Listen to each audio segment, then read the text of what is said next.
ও খুব ভালো নাচিছে, গেছে করেছে। এই এই তোরা চলে যা, তোরা চলে যা, যা। ভাইজান শুনেন। এই যা।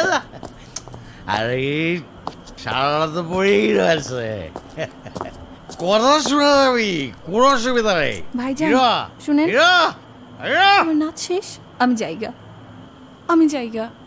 আরে কোথায় যাবা? টাকা দেন।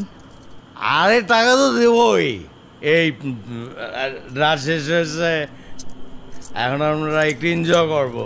আসো আসো। ভাই শুনেন, আমি আমি ওরকম মেয়ে না। কিরাম মেয়ে তুমি?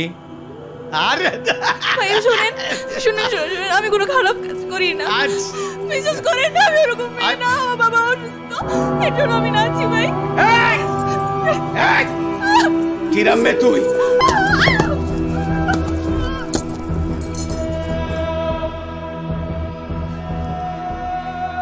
স্যার এই বর্বরটা এরকম কতজন অসহায় নারীর জীবন নষ্ট করেছে।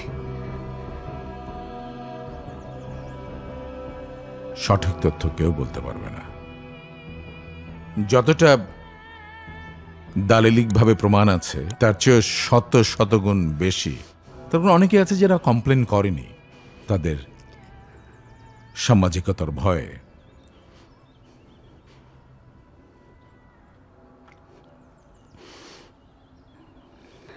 স্যার এই জানোয়ারের শেষ গল্পটা কি আমাকে বলা যায়? হ্যাঁ, এগুলো তো আর একদিনে শুরুও হয়নি, একদিনে শেষও হয়নি। এদের অত্যাচার তিলে তিলে যেমন শুরু হয়, ধীরে ধীরে তেমনি একটা মোহনার দিকে যে মিলিত হয়, তারপর শেষ হয় গল্পের। তবে এই গল্পের শুরুটা হয়েছিল স্বয়ং নওশাদের অতি নারী লালসা থেকেই, যার জঘন্য এক উদাহরণ উর্মি।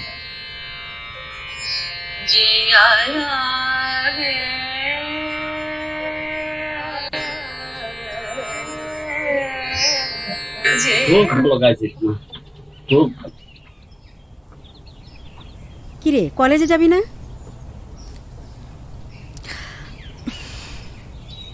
যাবো তো।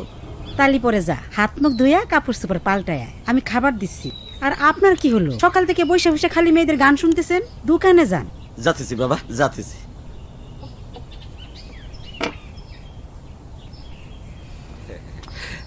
আসি রে মা, আসি। খালি বড় মাইয়ের চৌকে লাগে, আমি যে আসি টাকারও মনেই থাকে না।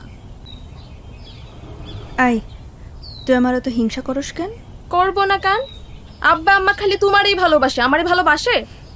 তুই জানোস না আমারে কেন ভালোবাসে? কারণ তোরে ছোটবেলা কুড়ায় নিয়ে আসছিল। কই থেকে জানোস? বরফ কল থেকে। আম্মা দেখো আজকে আবারও বলতেছে আমারে কুড়াইয়ে পাইছো।